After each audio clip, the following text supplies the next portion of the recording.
welcome back to my channel here at The Craft of Living. Thank you for joining me. So I wanted to give an update on how I've been doing with the last month and how much I've crocheted. Not really in like how much I've crocheted, but more in what I've been working on and what my focus has been. So I ran into a little bit of a problem with my original challenge that I gave to myself and proclaimed to everybody, where I would do a new pattern every month and I would do something new. And I think I showed you the axolotls on last video. And I'm so glad at the evolution, they turned out so much better. There is an update on that, not in this video because I didn't grab it, but the big one is going to be the mama axolotl. And once I got my pattern right, there was nothing wrong with the pattern, it was just me. And I got all the right materials, finally. The little axolotl turned out so much more adorable than the other one, which is cute, but not what I was going for. So, really love that. But I just wanted to share with you on this crochet journey because so many people out there are trying new things and following their passions, and I am no exception, and I just wanted to offer inspiration to anybody else out there that may be wondering or venturing down a very similar path. So I bring to you what I've been working on. So a couple of advancements is I have tags. Yay! This is the tags. There's my Insta, which I also started, and my YouTube, of course, with all that stuff on the back. Now, I will say that I have been getting great inspiration from fellow YouTuber Cameron's Cute Creations, and then I can link her channel down below in the descriptions. But she is a great resource for budding crochet-preneuers that would like to make crochet or knitting more than just a side hustle. So I really love her help. She's very helpful. I can tell that she's genuine in her wanting to help people, and she has actually valuable tips and tools to share. So check her out if you ever get a chance. But that was very helpful, and I did that. And then I started crocheting some hats, of which this is her pattern, by the way. I will show you just a second. So I started with this one, and they are her velvet beanie patterns, which are just, you know, the yarn is so luxurious. I'm still working on her pattern. I don't think I have the length quite right yet. It doesn't really match up with her pattern, but it will still fit a baby nicely. And it feels really, really soft. I just really love the velvet yarn. It took a little to get used to, but I really like that. So I did one hat there.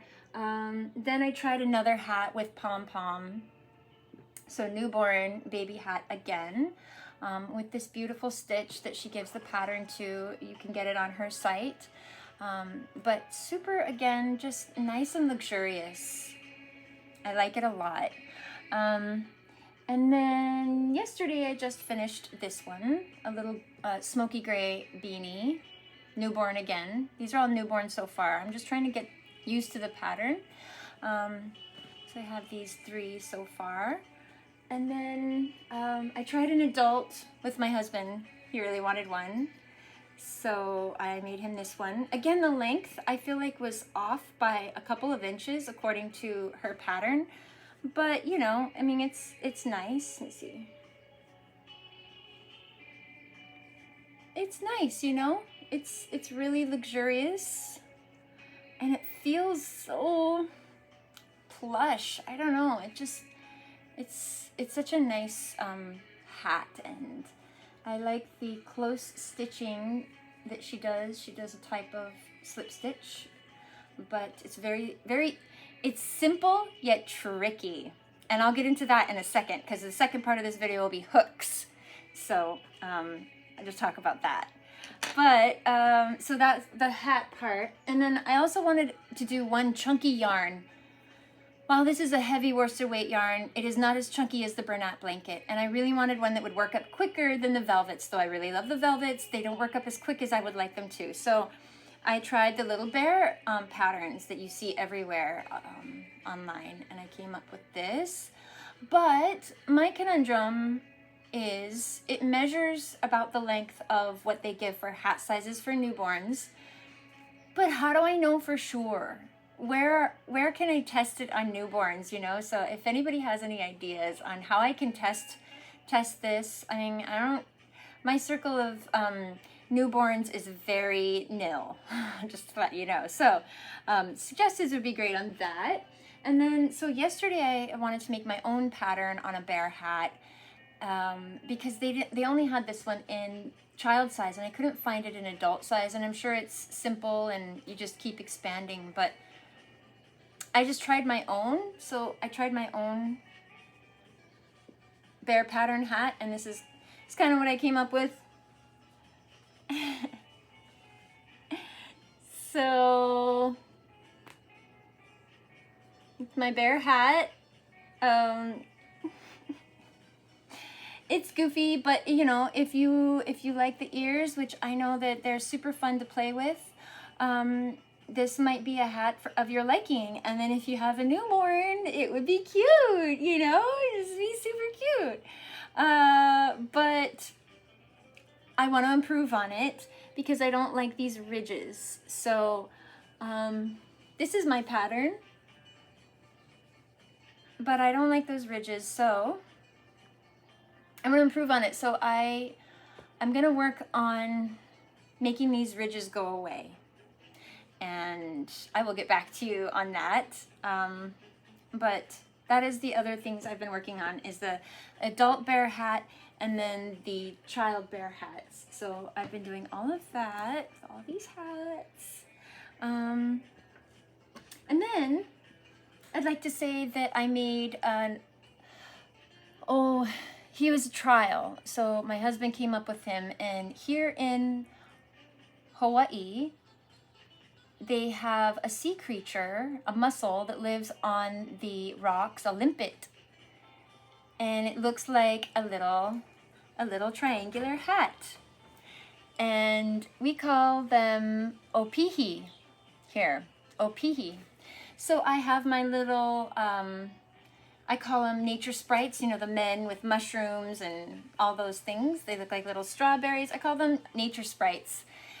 But I thought, why not make an opihi guy, an opihi man with an opihi hat? And if you are not familiar with opihi, you can just look it up because I don't have the shell and I can't really go grab it. But here he is, my opihi man, my version of opihi man. He just came out so cute, I think.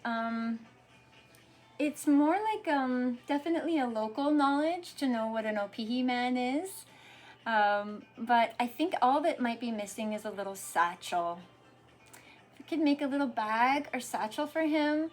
But if any of you know how I could do an easy satchel, let me know in the comments, all you professional crocheters out there. I'm a professional crocheter too, but you know, in the designing part of this hat, I have to share that I don't like the designing aspect of it. I don't like making something completely all the way and then saying, this is like a rug.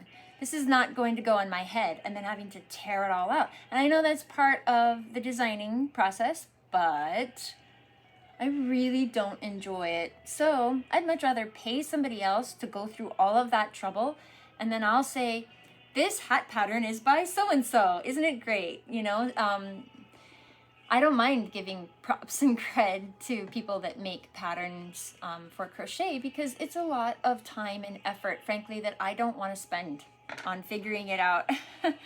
So I really love, but I do love formulating my own answers and putting my own stitches together, but just not in the way of designing like that. But yeah, so I have that, and I have the opihi man that turned out pretty cute. And then I had my original bee. I think I showed you. This is my pattern, this one. I did all right on his striping. It looks pretty okay. It's called a jogless stripe. You can just look up on YouTube for a jogless striping in amigurumi, and then they'll teach you how to do this. There's several different techniques, but I love it. That was kind of cool. And he turned out okay. I call him Butters. This is Butters. But this is Butters 1.0. Butters 2.0.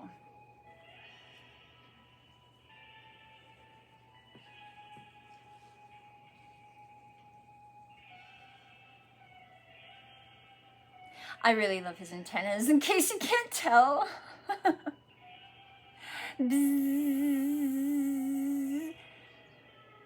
I really love it.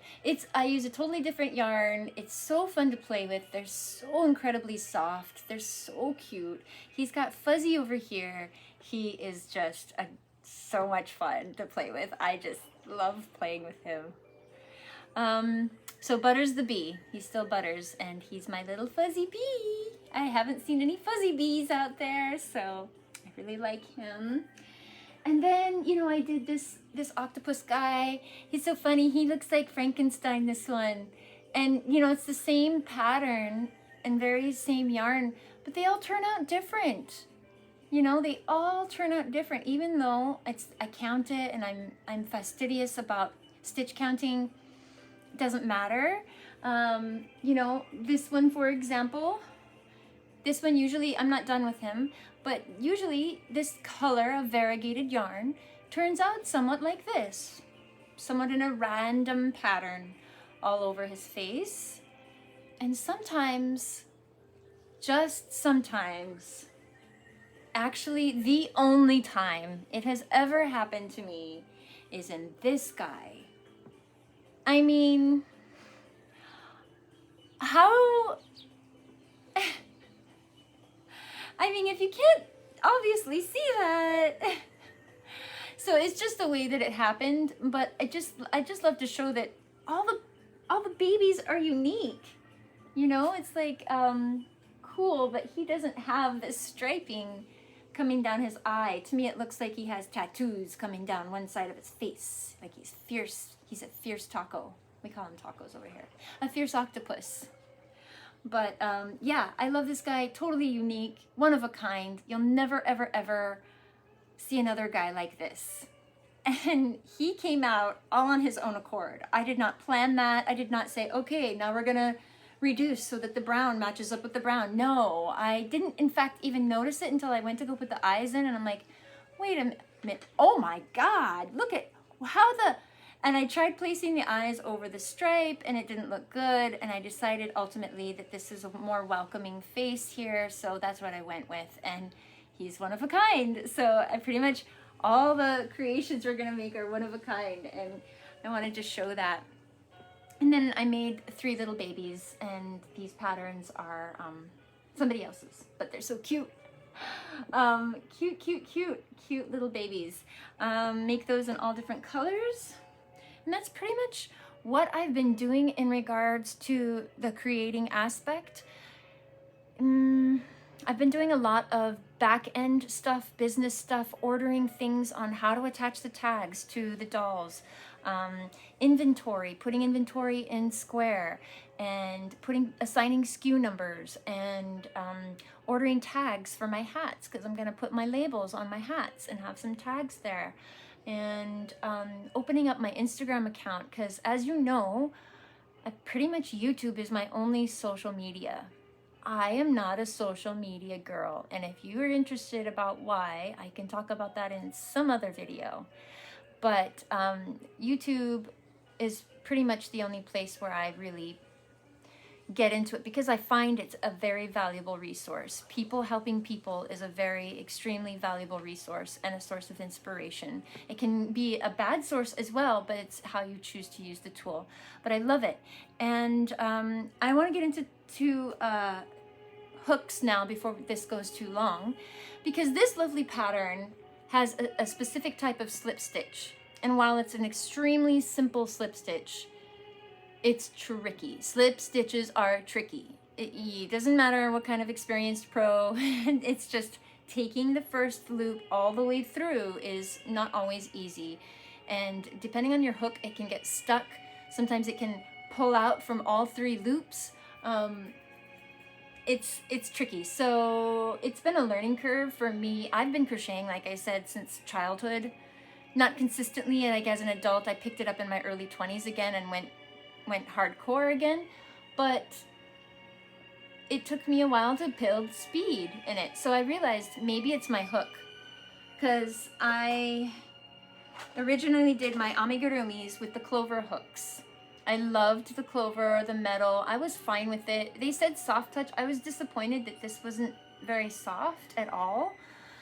But despite all that, I love the slip on the metal, and it's a good quality metal, not a cheap metal. They're selling a lot of packs on Amazon right now for under $15. It's a set of hooks, and it looks all kosher with ergonomic grips, but the quality of metal they're using, the needles are not formed or sanded, which makes a big difference. They're put in a mold. So the type of metal they use is put in a mold, they break it out, and that is why it lacks the smooth consistency that other retailers spend a lot of money making in their hooks, because they're making their metal smooth. Not all of them, but some of them that are on the pricier end. And that is what I found, is that the cheaper hooks have that really cheap metal that pretty much everything is going to drag on.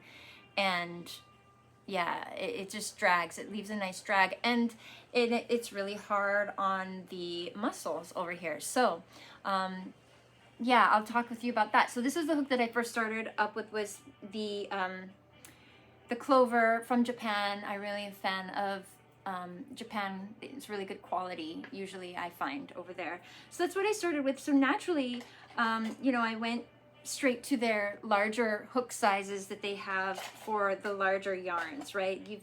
If you crocheters out there are familiar with this, you're gonna see that it's, yeah, so they have all of these in different sizes, right? I think this is the biggest one, but these were good too. I really liked it, but this is a plastic, and I wanted to see what it was like with metal. And I also wanted to see what the hype was about the furls. What is up with the furls? So I found out that there was also the Ommi, which is another crochet brand. It's more affordable than Furls. I feel like it's the more affordable version of Furls, because they're both epoxy resin needles. And yeah, but the difference I found is, and I'll talk about that in a second. So this was my first thing, and I just wanted to find something else. So I did the Ommi. Now, this one is a 6.5K. They have the label etched in the side handle here. There's a little detailing you can see around the edge here. Nice, like, wooden detail etched. The coloring is nice. It's beautiful. Here's the actual hook. See, I could get a better angle right there. You can see it's got a really deep inset, and it's got a really pointy head, and it's got a nice weight to it. I really like it. I really wanted to like this one. It's around a $10 range for a price point.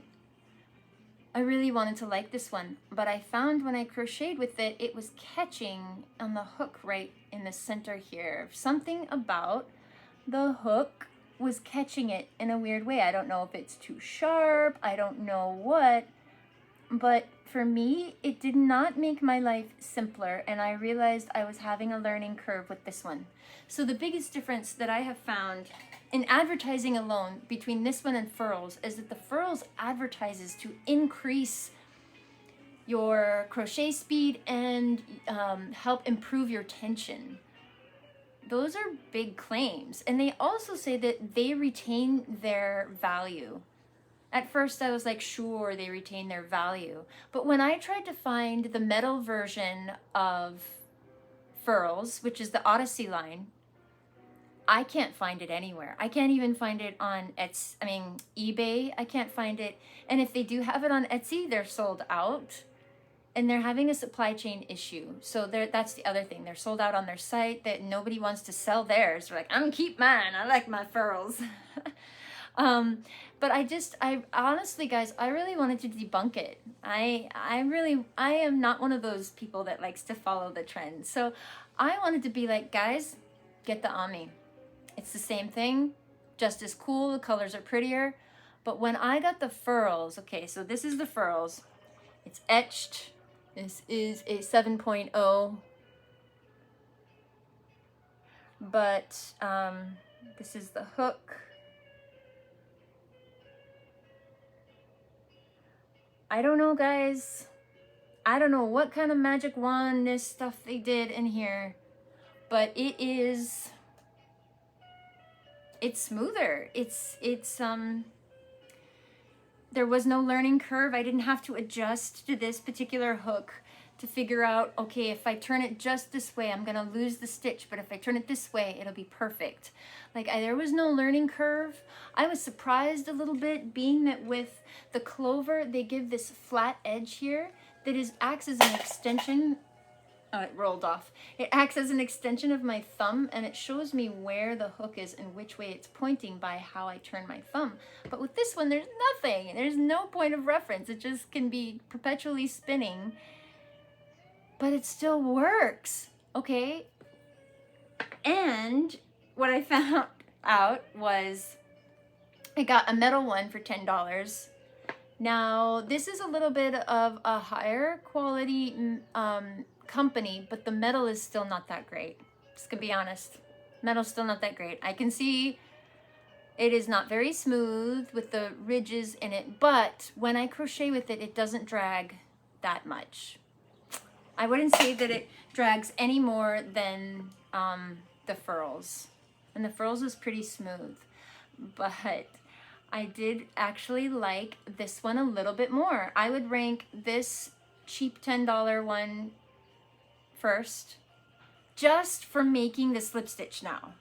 Not even a regular crochet, because I can do regular crochet with pretty much any hook and be fine. But slip stitch, I wanted to see if I could find some magic hook that would make me have the learning curve be quicker.